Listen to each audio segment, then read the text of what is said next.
If you are starting a vertical farm and don't know where to begin or which technology would suit your needs, then reach out to the experts at Cultivated. As indoor farm brokers, they help connect you to the right technology and ensure your project is successful.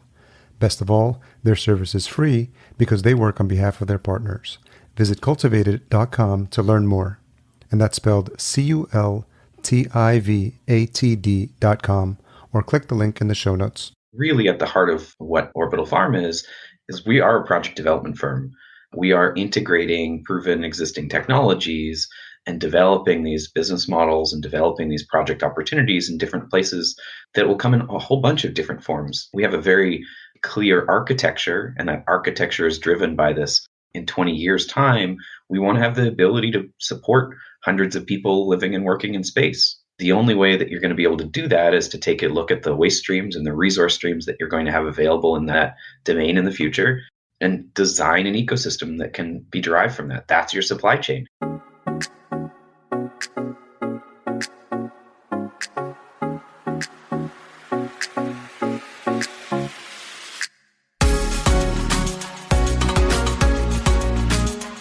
Welcome to the Vertical Farming Podcast, weekly conversations with fascinating CEOs, founders, and agtech visionaries. Join us every week as we dive deep into the world of vertical farming with your host, Harry Duran.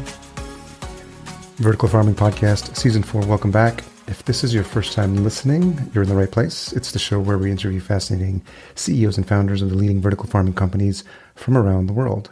I'm your host, Harry Duran. And as we wrap up 2021, this is the last episode of the year and not of the season, so stay tuned for that, coming right at your podcast player early January. I want to take a moment to thank all the listeners and all the supporters, all my sponsors, all the guests that I've had on the show. I would not have a podcast without all of you. And am eternally grateful for your trust in me and your trust in the show and the value that you get and letting me know and sharing the story with other colleagues in the industry, other people that you come across in the industry. And I have to say, it's been really heartwarming. And I'm looking forward to kicking off 2022 in the same fashion. So make sure if you are enjoying the show to leave a rating or review at ratethispodcast.com/VFP so I could get to know the community a little bit more. If you missed last week's episode, Simon Deacon is the founder and CEO of Light Science Technologies.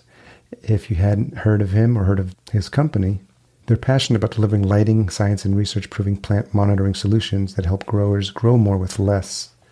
Simon's got a lot of experience in the LED space, and we talked in depth about his products and the research his company is doing and the future of LED technology, and how light science differentiates themselves from the competition.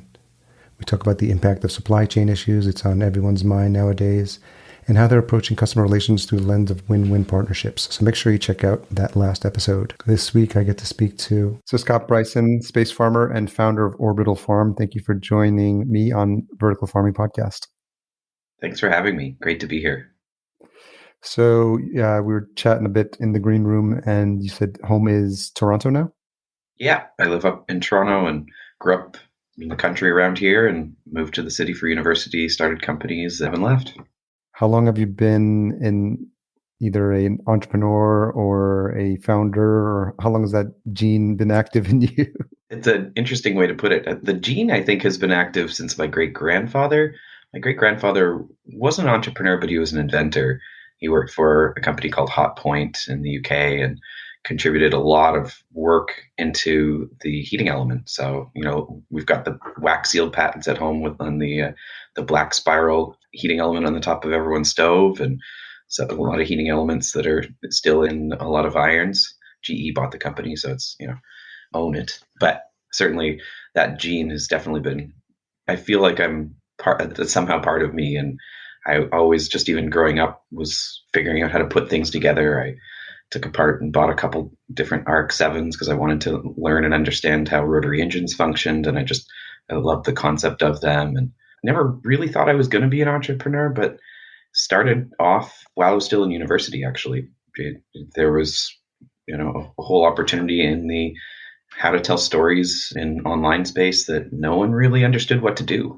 And so I created my first company in 2005, which is the same year YouTube was founded, to give a digital times. I wish I'd created YouTube.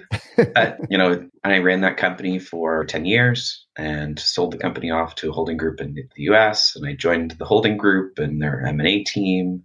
And we helped them roll up another 19 different companies across North America.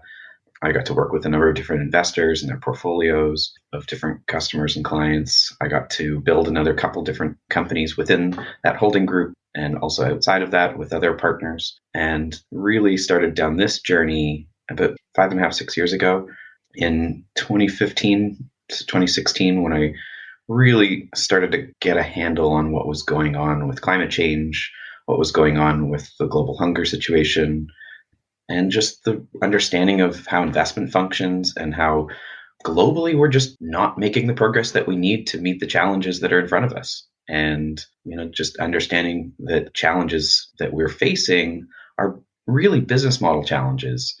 We have the capability of producing as much food as we want. We can do it anywhere we want. We can capture all the carbon dioxide that we want. We just need the right business model to make that function and the willpower to make that happen. I mean, we collectively as a society decided to end slavery, and, well, for the most part, overt slavery maybe was a better way of putting it. But we have the same capacity and capability to get through these challenges and struggles. And that was really what I wanted to address. And I think, kept me down this entrepreneurial pathway. I saw that you had some earlier experience with aquaponics as well. And so was this something where these technologies, for lack of a better term, were something that you were becoming aware of? Because, some of the stuff like hydroponics, it's been around for a long time, probably maybe even thousands of years, depending how far back you want to go. And this idea of ancient civilizations fascinates me as well. So if you look at some of the stuff that was done in places like Egypt, and you're like, well, to try to recreate that now would be extremely challenging. And so that opens up another wormhole. But I think it's in our consciousness, and I think we just forget sometimes. And it feels like we're going through another cycle of awakening and realization of what is happening on this planet and what our responsibilities are as stewards of this planet. And so can you talk a little bit about what was happening or what was bubbling up inside of you to make this more alive for you? Yeah. So, aquaponics is a great example.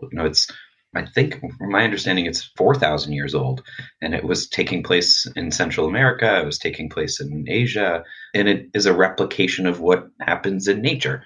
It is biological ecosystems and the reproduction of that. And it wasn't until the 70s that it really became scientifically formalized. And, where we see aquaponics and aquaculture systems today really sort of was born out of a lot of that understanding. But the pathway for me was actually a stage even earlier than that, was in creating food products from waste streams. I figured that sort of my genesis moment really came from the way that we get through climate change is to look at waste stream sources as revenue streams. And if we can make that leap, and if we can identify technologies, if we can enable the capabilities where waste streams look like valuable resources, we can mobilize global capital to invest in the solutions that are needed to address the challenge at the pace and the scale that's required. That's the general thesis. And so I started with CO2. How can we look at CO2 as this component? And I came across this technology that NASA had created, worked on in the late 60s. Late 60s is when this work was really taking off. And they were looking at the situation where, well, we've got this, if we want to do a mission longer than a year, and we can't bring cows and chickens and pigs with us, how are we going to have a protein source for us? And what does the Earth's ecosystem function and do? Where are protein sources derived from? How is this created? And they looked into soil microbes. And these organisms are single cell organisms that consume sort of the base level of materials that are available. And that's CO2, that's oxygen, that's hydrogen, it's ammonia. They live in water. And these are some of the earliest organisms that thrived on this planet. And these organisms consume CO2. And so when I came across this was just completely eye-opening. wow, here's a solution that is utilization of a waste stream source that is causing climate change challenges and solving a protein challenge problem with a natural process that already exists. And NASA has already done a lot of the heavy lifting into this so long ago. Now, there's so many reasons that now hasn't been proliferated, but it's largely been a funding problem. NASA's funding changed from supporting human habitation in space in the early 70s, where that made up more than 50% of their budget. And all that money was then funneled into building the shuttle program. And all of the work and progress and huge amounts of progress that was made into these organisms really was lost. People retired.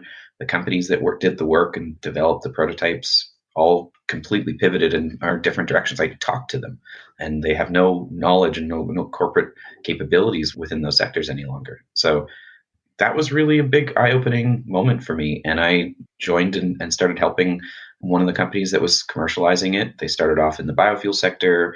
They developed the organisms to be able to produce polymers and biostimulants and proteins and oils to replace palm oil, to replace other oils for other purposes within the fuel sector or ingredient sector. And it was just mind-blowing to have this powerful tool that has a flexibility of inputs, that has a flexibility of outputs, that is a natural process. Like, its waste product ends up being water. And so, it's really what you look for when you're trying to do systems thinking, when you're trying to do large-scale change, is you look for elegant solutions. And elegant solutions is a nice way of saying things just fit in a serendipitous way. But nature finds elegant solutions because of millions of optimizations and billions and trillions of optimizations over time. And that's how elegant solutions develop. And those are the things that, as a species, as a society, that's what we really need to begin to embrace. And so that's what we started doing, and taking a look at aquaponic systems. It's a very long departure from the question of aquaponics, but it's all related, because it's about thinking about cycles, and it's about thinking about waste as resources. And that's what aquaponics really is. It is the waste from fish becomes the input components for the fertilizer components for your plants and plant growth systems. And when you look at an aquaponic system, what drives the economics of those systems? Well, it's energy. It's an availability of water to start, but you can get to points where that water can be recycled. It's the energy and the water and the feed to be able to feed the fish. And that enables your plants to thrive. And so that's a really big gap today in how you're going to develop sustainable food systems for aquaculture systems. And that really, these single cell organisms are perfectly adapted for that. They are the basic building blocks and amino acids that are exactly tailored for fish, because that's the basis of the ecosystem in the aquatic sector. What was interesting is this concept of the waste stream as not as an energy source, which it can be, but I think the slight distinction of it as a revenue stream is interesting, because I feel what it does, and you might be able to speak to this a little bit, is I think when people realize they can build a business out of it, you sort of get a lot of the brightest minds and investment dollars come in. And, it would be nice to think that everyone would just do things altruistically in this world, but sometimes the driver of making a business out of it can lead to positive results, especially when you have a lot of investment dollars, because some of this is investment and money intensive, because you sort of need to catch up to nature, to your point, because it's had the millions of years of iterations, and we don't have the luxury of that cycle of time. So I think it's interesting to see how that's becoming awake for folks who, like yourself, who have the experience, who have the passion, and who see that this is as one of the most pressing needs of our time. Yeah, I think you raised a lot of really important points. Philanthropy, altruistic things should be able to solve these challenges, but we have almost 1 billion people that don't have enough food to eat tonight. And that number has increased from last year by like 120 million people. Canada's 37 million people alone. The scale at which the problems are proliferating today is vast, and vertical farming technologies offer capability to be able to address some of this, but it doesn't address those 120 million people we just talked about. Right now, it's completely focused into leafy greens and high value products and extremely luxury type of food products. And it doesn't really address the bigger challenges and deeper problems. It certainly has a major impact from a climate perspective, from a logistics perspective, from a helping to produce local jobs and resource streams. It's not focused on addressing how do you solve these bigger challenges. So it takes a focused effort to make that happen. It takes business models that are specifically geared at that. It takes investors that can get a return on the capital that they're investing in, so that the projects have to be designed from the core to address some of those challenges and problems. And so really at the heart of what Orbital Farm is we are a project development firm. We are integrating proven existing technologies and developing these business models and developing these project opportunities in different places that will come in a whole bunch of different forms. We have a very clear architecture, and that architecture is driven by this, in 20 years' time, we want to have the ability to support hundreds of people living and working in space. The only way that you're going to be able to do that is to take a look at the waste streams and the resource streams that you're going to have available in that domain in the future, and design an ecosystem that can be derived from that. That's your supply chain. How do you build up the biomass? How do you build up your nitrogen? How do you build up your water supply systems? How do you build up your proteins and your carbohydrates and all of the different components that you need nutritionally to support human habitation and life? And so you take those design constraints and you bring that today, and we've got to figure out how to integrate these systems. We've got to figure out how they operate at scale. We've got to figure out where they fail and they break, and where, 3 stages down, how the water filtration system out of an aquaponics system is affected by the bioreactor that's capturing carbon dioxide from the astronauts. What if acidification changes in some component and that has a downstream or accumulation effect, 3 or 4 stages down, that takes 4 years to emerge before that actually happens?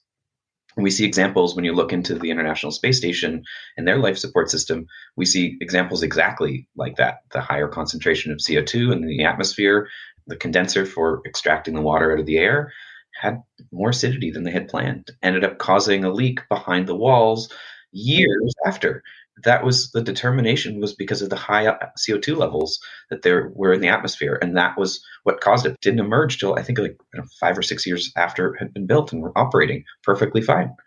But that situation happening on Mars would mean likely you've just now lost your entire colony.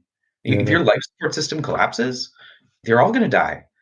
And so that's not an acceptable risk. And so what we need to do is we need to have the capability of building these large scale systems, and we need to test everything. Who knows if algae systems, if a specific vertical farming system is good for these types of crops, if this aquaponic system growing these types of fish is really good. What we need to do is we need to build a consistent, reliable data set.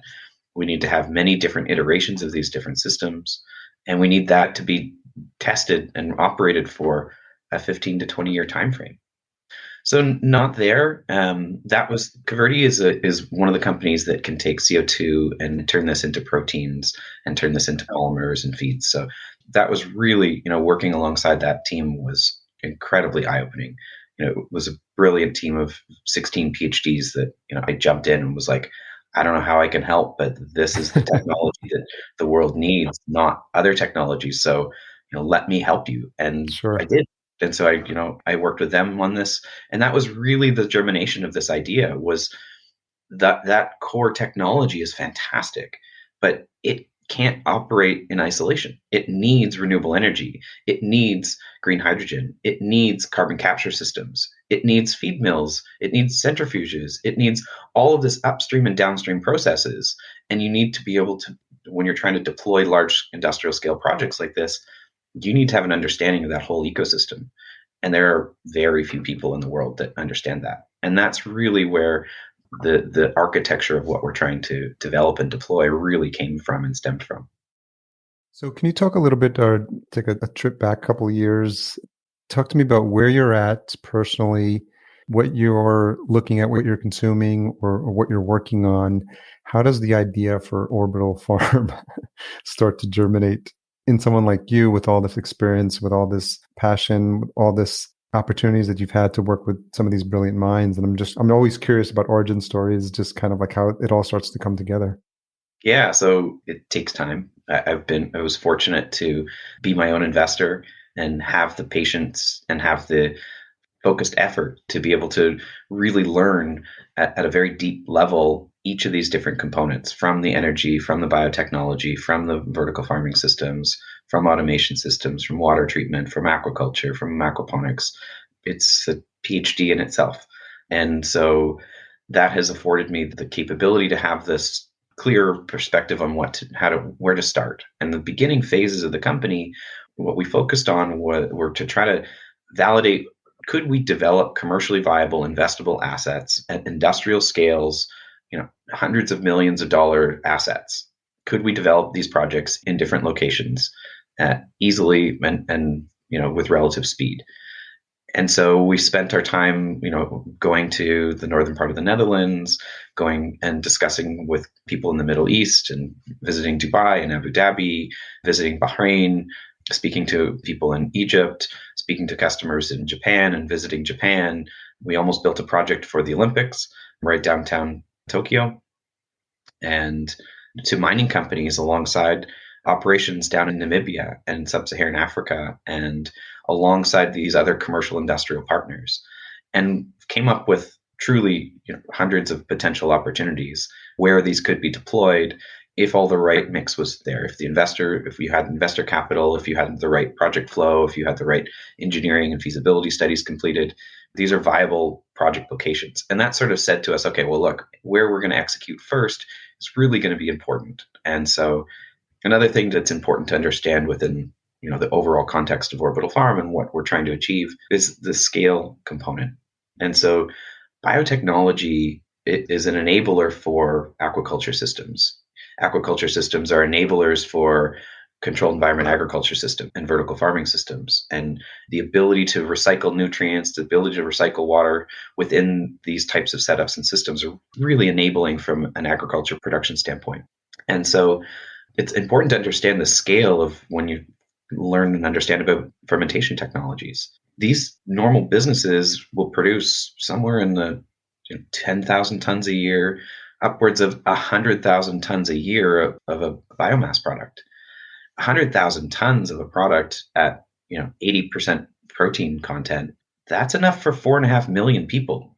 Daily protein every day. And you're going to do a pro forma on a project for 30 years.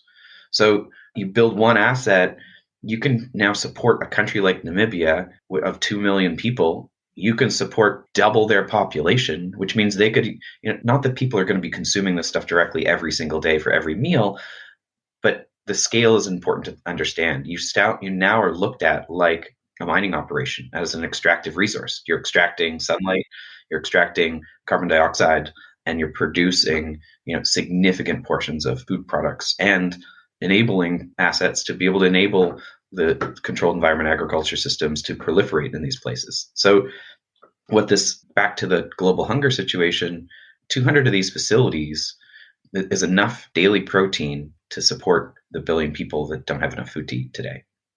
So that really aligned to our goal. So when I think, just for the benefit of listeners, sometimes when they hear like a term like a daily protein, like, can you put it in like real world terms? Like, what does that mean? What does that look like? Are we talking like basically tofu squares, or is it become something a bit more palatable? And I think as people think about this, is it Soylent Green? So people have these ideas, and people have, thanks to movies, have these visions of what these can and probably shouldn't be. So I'm just curious how you do explain that sometimes for the layperson. Yeah. So what this actually physically looks like is a powder. They're single cell organisms. You grow them the facility looks like you walk into a brewery and the large stainless steel cylinders. And instead of having yeast produce alcohol, we have these single cell organisms that are consuming these gases, and they themselves grow. And you can select those little single organisms to produce a bunch of oil. If you grow them in the right way, you can have them just grow up a whole bunch of body mass, and that's the proteins. You can have them produce a bunch of polymers, so you could make a bio-based plastic. And so any of these combinations is really just about how you're growing them and the specific strain that you're going to select, just like a seed that you would normally select between, different optimized for different environments. And so what you get out of this is sort of a flavorless, colorless-ish, lighter color type of powder. And that powder can then be made into whatever you want. That's really an ideal platform. You can blend this into flours and make a protein-enriched flour. Like I'm, just doing some experiments at home in my bread maker, and I'm putting 3.5, 4 scoops of whey protein into my bread, and I'm getting a sourdough-like of texture in my bread. And that slice of bread, 2 slices of bread now, has like almost 20 grams of protein in that. And so a person needs, an average adult needs 50 to 60 grams per person per day. If you're working out and really trying to build up, that could be significantly more, but really, that's what the base requirements are. But you can get to a point where you can have a bread product, which is one of the most universal products on the planet, and you can provide the daily protein requirement for somebody for cents. And there's no animals. These organisms are vegan. You can produce them anywhere on the planet. They're completely climate independent in terms of fluctuating and volatile climates. And so you can make them into burgers and sausages, and just like the Beyond Beef burger and just like the Impossible burger, they could use this protein source instead of pea protein, instead of soy proteins, or in aquaculture feeds, instead of using soy or instead of using ground up fish, which is completely unsustainable and collapses ecosystems in the ocean. This is really what those little fish are bioaccumulating anyways, and what they're, so you're sidestepping bioaccumulation of heavy metals and microplastics and all the crap that's in the ocean that we've put there and also exists there.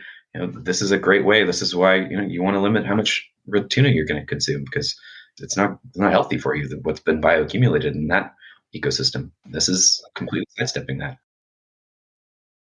Several different threads I'm looking to pull there. First of all, when's the cookbook coming out of recipes? That's probably got to be in the future somewhere. Yeah, well, because I think it's a practical application, right? Sometimes because people, they hear these concepts, and they thankfully companies like Beyond Meat, Impossible are paving the way. My partner and I are, for the pescatarian, for the most part, she's better at it than I am. But having grown up eating meat, it's just, there's something about the craving for protein. And I'm wondering if, this solution like this addresses that, because I've tried Gardein, I've tried Impossible, I've tried all of them. And if you've grown up eating meat, the challenge is the texture. But there's other ways to cook it. I think that's to your point. Just stepping back a bit, I'm always curious, being an entrepreneur myself and having spoken to tons of CEOs and founders on this show, how do you think about pulling together the best and brightest minds? Because I imagine as you're thinking about Orbital and what this is going to look like and how to get this started off the ground, talk to me a little bit about how you think about building a team to build something like this. Yeah, the team part's really exciting. It's frankly been some of the best part of this work. When setting out on this, it was also thoughtful in the constructing of this architecture. And space is an important component to that as well. When you think about how do you enable this vision? How do you enable this capability? If this is a business model challenge and this is a financing challenge, how do you enable solving this problem? And it needs to come from patient capital. It needs to come from some of the smartest and brightest engineering minds on the planet. Where do those exist?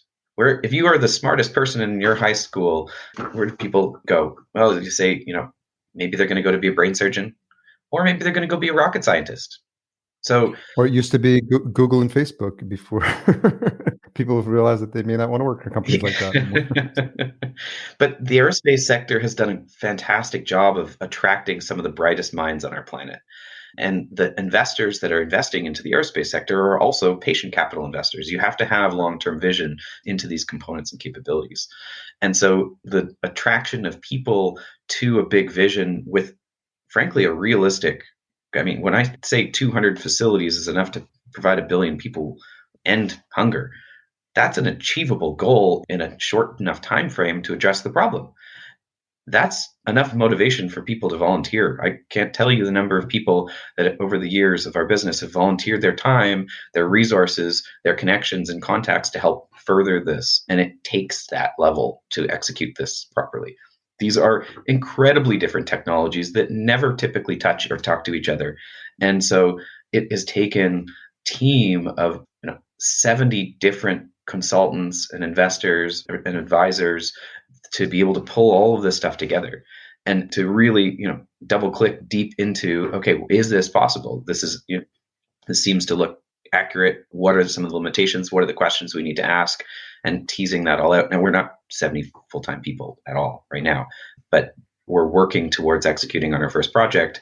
And that's really where you start pulling people together. But the creating an inspirational message and mission is fundamental to enabling this future that we want to have. Like, I've got a 2-year-old daughter. No, she's not even quite 2, but she's acting like she's 3. But, the future I want her to live in, this is what I'm trying to create. And this is realistic, and this is possible, and this is investable, and we just need to execute. And that's the setup. That capability attracts the right type of people that you want to work with. It attracts other entrepreneurs. And this is enabling to them as well in different countries and nations. When you want to build 200 to $500 million projects, you can't do it alone. You can't build this from a central architecture. You need to be an enabler. And as an early entrepreneur, I learned really early on that different management styles. And we first started out in our business, and we hired a bunch of juniors, and they would work under us, and they would delegate tasks to them and train them, and it was great. And it was really motivating to be able to train people like that. But it wasn't until later that I came to realize that actually, if we hire the people that are way better than me, and so to do this task, I was able to delegate things so much faster and easier, because I knew the faster I could get this out of my hands and into their hands, they're going to come back to me with something that was 10 times better than I could have done, and 10 times better that I could have educated someone else to do. And so when you can build a team around some of the brightest and the best minds, and be picky about, look, this is the type of person that we want, this is who we need, and ask for that to your network, you get some incredible people back from all over the planet. Yeah, I would imagine it's an opportunity that would be attractive to people who are self-starters, who constantly like to be challenged, who are problem solvers, who can work independently, don't need a lot of direction, but also can, just some guidance on what the outcome needs to look like, but have some flexibility in terms of how they get there, because it allows them to, show their creativity or their problem-solving skills. I imagine it's a unique mix of folks that thrive in environments like that. And a lot of the people that come to us they're in their last stage of their career, and they've worked for 20, 30 years in these areas and are specialists. And one of our advisors has spent his entire career in barley and has done some amazing experiments and done a whole bunch of fantastic things, and is completely inspired by what we're trying to do. And the same thing goes from an engineer who was an entrepreneur himself and had a business and sold it, and a robotics person, again, one of the top robotics arm companies, sold the company, finished his earnout, really now wants to give back and do something meaningful, and can bring this huge body of knowledge from their experience to the table. And then when you think about the other people that we're going to need to be the entrepreneurs to kick off these projects, it's going to need to be people that have already done these type of businesses as well. What we're trying to do to the question of how do you execute 200 projects in a short time frame, another model, and when we were designing the model, our business model that we wanted to replicate was the renewable energy sector, and what has enabled that scale up. And what has enabled that scale up has been advanced purchase agreements. These, power purchase agreements were done, and you go to a large corporation and they'll say, great, we want 100 megawatts of power. And then you can take that letter like, okay, great, GE wants 100 megawatts of power. I'm going to go to the bank, and the bank's going to be like, great, I trust GE is going to fulfill on this. So here's a loan, Scott, go build a 100 megawatt solar facility. And boom. And now the project developer moves on to the next solar project and goes and gets a power purchase agreement from Samsung. And that model is repeated over and over and over. And that's not typically what we find in the food production industry. And what we're trying to be is that catalyst. And so what it's going to take is it's going to take entrepreneurs in every country to be able to pull together these advanced purchase agreements. And we're going to try to take that model and apply this into the food sector so that we can still deliver returns to investors, but the returns that the investors are going to make are on actually building the projects. And you're going to be able to deliver a high rate of return for an investor, and they're going to get rewarded for actual construction and building of the project. And then you've got these assets that are predictable income, predictable outputs, predictable food production. And this is perfect for the bond market. And we're going to build and develop green bonds to be able to roll up these assets.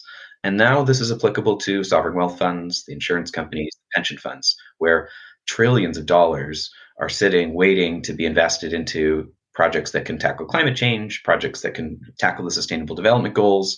There is so much money out there looking for a place to be. The problem is that there are not bankable, investable projects to be there.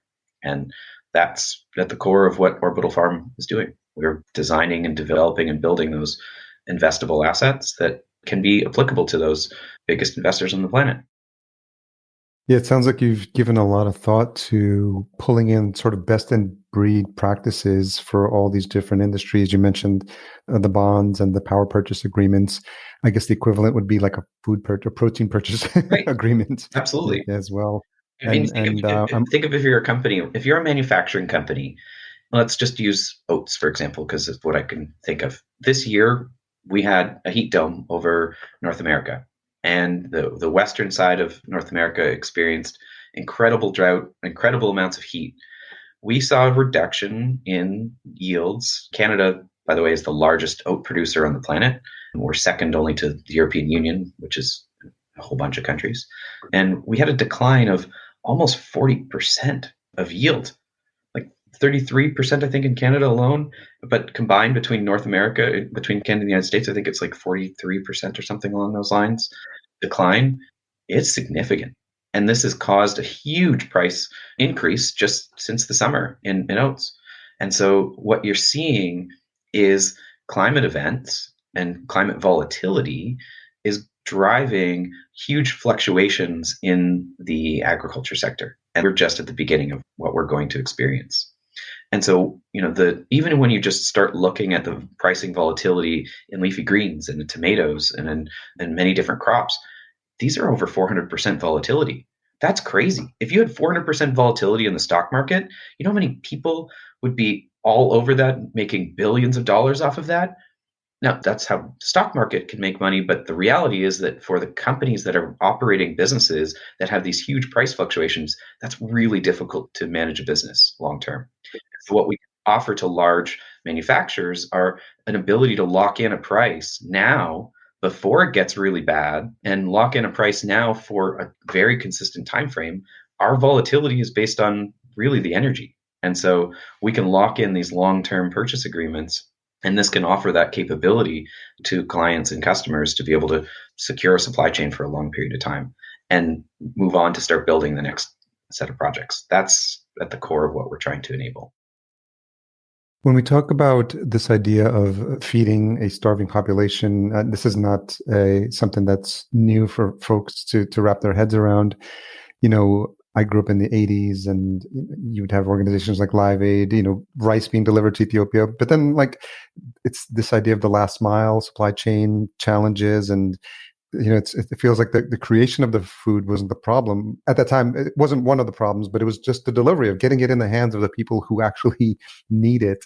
And I'm wondering, since you do have so many of these beautiful minds working on this project, if they're thinking about all these different phases of getting the country on board is one aspect, but then getting the infrastructure with it, can it support a distribution of this food? Can it support, maybe even education of the population to this as another source? And it feels like there's so many moving parts when it comes to problems like these. When you talk about hunger and homelessness, and it's just sometimes they're so big that people have a hard time wrapping their head around all the different moving parts. So it's an area of focus.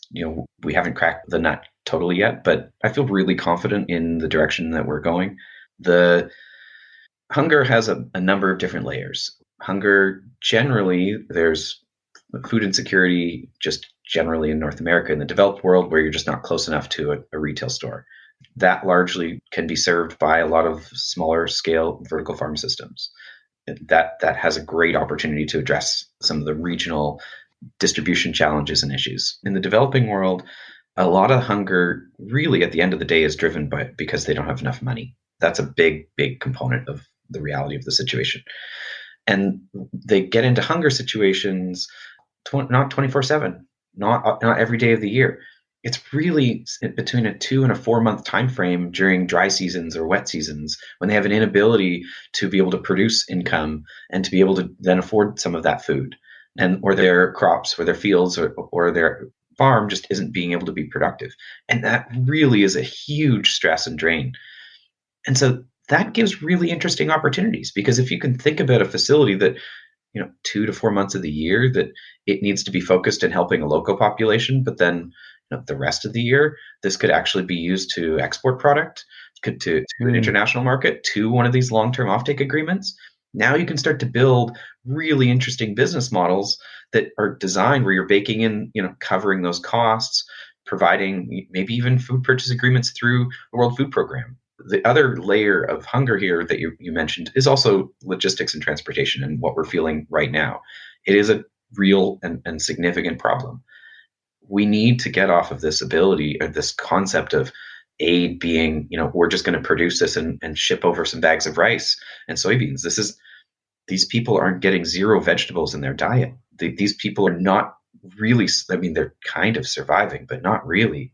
What we need to do is we need to have their ability to be able to produce food in their own home, in their own country. Like, that's what we need to enable.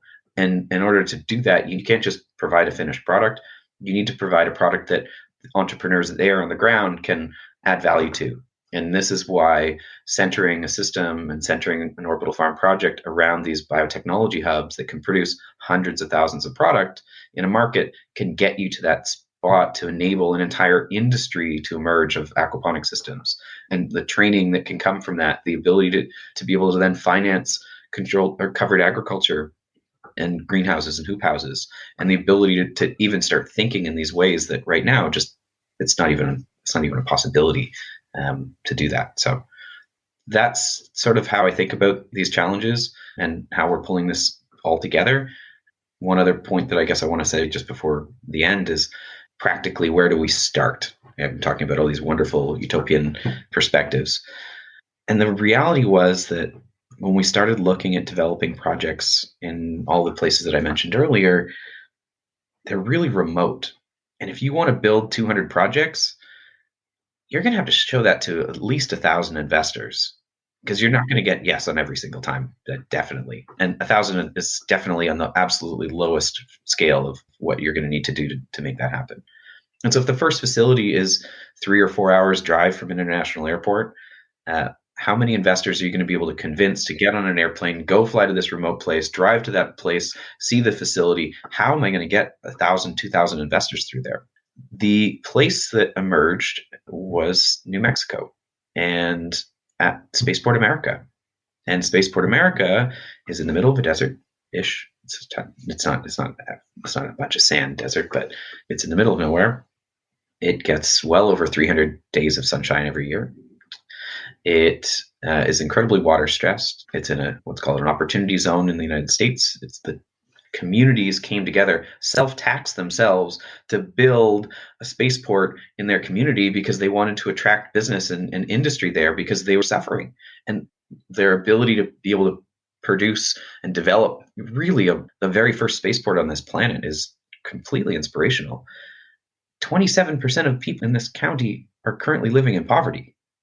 Wow. This is a county of 10,000, not even 11,000 people. This is crazy. And so this is a location where, in New Mexico is the most food insecure state in the United States.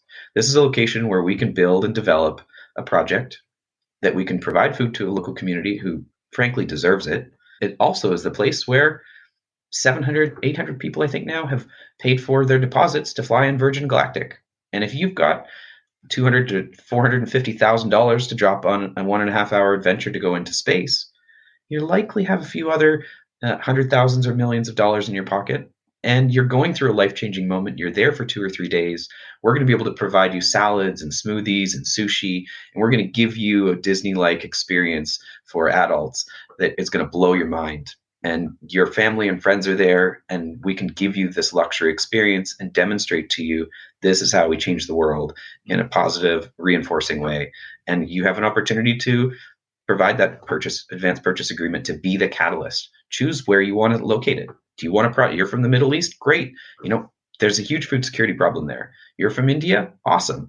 There's so many opportunities in there. You're from California, great. Look, these are all possibilities. Your corporations, your investments that you currently probably have, they probably have a carbon dioxide problem that we could turn into a usable product, a valuable product. You probably have a renewable energy opportunity or problem, and we can develop a renewable energy project alongside our project and reduce our overall cost of energy for both of us. Co-developing these type of assets are perfect. You probably have a waste stream challenge that you're dealing with. We can gasify waste streams. We can reuse wastewater. We can extract nutrients from wastewater streams. So there's so many great opportunities for us to sit down and have that conversation with them. And this really becomes that catalyst project. And so we're focused right now on building a project there at Spaceport America, where we're going to build a microgrid to be able to power and support the whole facility. We're going to have electrolyzers to be able to produce hydrogen. There, we're going to set up a carbon capture system and capture CO2 directly from the air. We're going to have greenhouses that are going to be in between our rows of the solar panels so we can demonstrate the production of food and energy and what that marriage really looks like.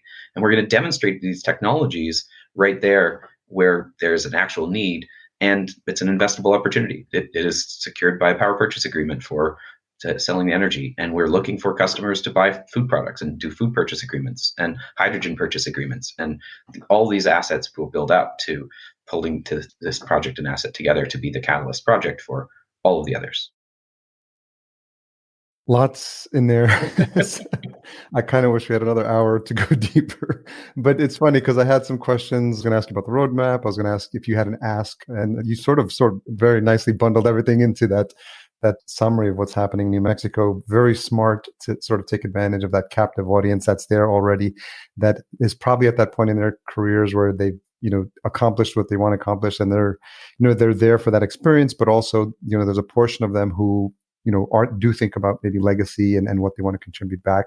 And so it's really exciting that you've been able to kind of think about all those things ahead of time and have that happen, educate them as to what's happening in New Mexico. And then really maybe something that they might not even be aware of, or just, it's something that's crossed their mind. But I think being able to paint the picture of what's possible and how their investment of time or money or resources can help do something that's actually for the benefit of the entire planet as well. Yep. Thanks, Harry. I appreciate that. I mean, it's sort of one of the situations where it's like, why wouldn't you help with this? If you have the means and capacity, like, why not? That's what we've spent the time trying to figure out and trying to cut up all those arguments. And okay, how do we address this? Why not? Okay, we'll move on to that next challenge. And that's the life of an entrepreneur anyways. When you're designing a product, that you work through that cycle. I guess, one other thing that I'll say as well, just as from an ask perspective, another key person that would be fantastic at this point would really be someone that has raised over $1 billion. What we want to do is we want to pull together and finance a large number of the projects from the concept phase to the bankable project phase.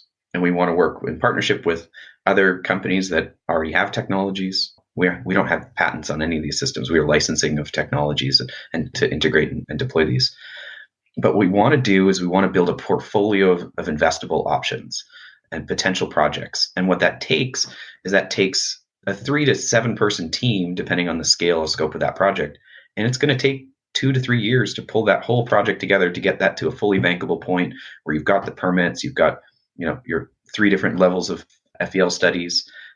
You validated the concept and your offtake partners de-risk that project where you can go to a bank and say, give us low-cost capital to be able to build this project and get construction financing to build the facility. It's going to take a brilliant financial mind who has done significant work and raised significant capital for other purposes. And this is a great opportunity to now come in and help lead this investment vehicle decision. And so that would be my other ask. If others know of other people, come visit our website, orbital.farm, and send us an email. We'd love to hear from some people that this may be inspirational to. So the best place is for people to go to orbital.farm to learn more? Yeah, that's our website. And I think, you can read a little bit more about some of the activities that we're doing, some of the different initiatives and work that this takes us into. So there's space law components to this. There's a little bit more information into the activities and the details. And Yeah, that would be great. We'll make sure all those links that you mentioned are in the show notes. I get the sense that this is going to be a conversation that's going to get people excited and wanting to learn more, especially since it's a little bit different than other companies we've profiled on the podcast. The fact that the vision seems to be is bigger, and I think we do need big thinkers and big visions. I think at a time like this, I think it really speaks to the importance of what we're trying to solve. And, as many bright minds as we can get working on this, I think they'll all be needed, and we'll probably need others more that we haven't even discovered yet, just to kind of put their brain power to this, because it's a huge problem to solve. But I think it's exciting and promising to see what progress you've made and how you're thinking about solving it, which is truly inspiring. So I really appreciate you sharing your story, Scott. Well, thanks, Harry. Really, really appreciate that. The only other piece that I don't know if we really had a chance to really address was more into the actual greenhouse side and the vertical farming side of things. Yeah. There's another really important piece to this story, that what we want to be able to enable is multiple different types of crops that can be grown within greenhouses and vertical farming systems. When you're thinking about how do you build life support systems, how do you build food production systems for communities and for countries and for eventually space colonies, you've got to grow everything. So we've got to figure out how to grow bananas in greenhouses. We've got to figure out how to grow guava, and how do you put fruiting trees into systems. This is amazing research to be done. Can we do that profitably compared to doing it on the ground? No, not likely. Not maybe in Antarctic. Yes, that's maybe profitable there. But the work still needs to be done. We still need to understand what the lighting recipes are, what the nutrient concentrations are, what is that specific tailored environment that is perfect for all of these different species of trees. And before something happens and they become extinct or have the farming knowledge gets lost, that's a huge fear. We've got a huge aging farming population, and some of this knowledge is going to get lost. And as the climate changes and the ability to grow specific crops in these regions and areas, that farming knowledge is going to die. It's going to pass away with the farmers that live. They're not going to completely migrate up to all the different zones where they're going to live. So, how do we preserve that knowledge? These are really important things that need to be addressed, and why I think this also has an opportunity to be sort of like another international collaboration project, like the International Space Station, that the ISS has been operating for 21 years. And we've had nations that were during the Cold War be able to come together to build this important component and piece of technology and conduct research that has truly benefited everyone here on Earth significantly. And we have that same opportunity here with this, and that through vertical farming systems, through agriculture systems, through controlled environments, this is that next opportunity for people to get involved in. And then just lastly, other areas in the vertical farming space that we're interested in are in plant growth, for how plants can be used to produce plant-based vaccines, for example, or other animal proteins, even with plants themselves. These are really developing multi-use capable type of assets, type of vertical farming systems. That's really what we need to have. You need that optionality to be able to produce a variety of different foods and crops. And you need a product that has high enough value. If you want to build a business model that can actually, tackle and address hunger, you need a high value product that can support financially the ability to do that. And as long as you don't have overly greedy investors that are holding the equity and making the decision not to take huge dividends out, you can build a business structure that can actually feed people. And so this really takes us into a whole variety of different types of products. We're not interested in cannabis, just for that was something we avoided, and it's really not part of our mission, although it is high value. But I think it completely distracts from what our core message is. So. And there's plenty of folks doing a lot of work in that space. They're going to be perfectly fine. I have no issue. Yeah, lots of ideas, gets the wheels turning. And I feel like this is going to be a really inspiring episode for folks to listen to and to just think about ways to connect. So is contact information on the site as well if people want to connect with the team as well?